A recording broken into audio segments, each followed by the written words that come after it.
کہ اذان کون دے اور کیسے دے، تو آپ جانتے ہیں حضرت بلال رضی اللہ تعالیٰ عنہ وہ عموماً اذان دیا کرتے تھے۔ اذان دینے کا جو ان کا اپنا انداز تھا، نبی صلی اللہ علیہ وسلم نے مختلف اسباب سے ان کو منتخب کیا تھا اذان دینے کے لیے۔ تو اس کا معنی یہ ہوا کہ اذان اگر کوئی ایسے ساتھی اس وقت دیں جن کی آواز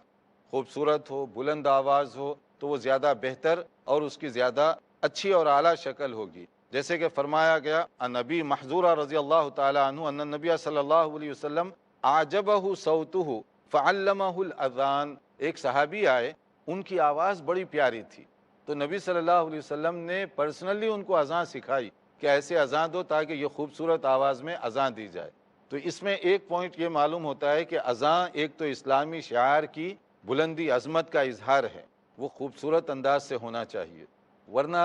عام طور پر جو اذان دینے کا انداز ہوتا ہے، لگتا ہے کہ جس کو کوئی کام نہیں ملا وہ اذان دینا شروع کر دے۔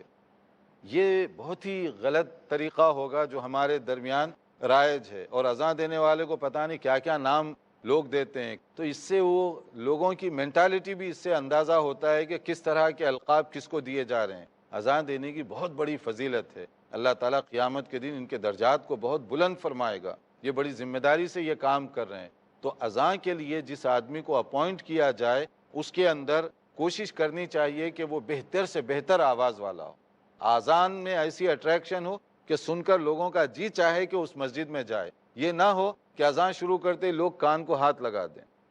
یہ چیز جو ہے اذان دینے والے کے لیے بھی اچھی نہیں ہے، اذان کے ساتھ بھی یہ ایک عجیب و غریب معاملہ ہوگا۔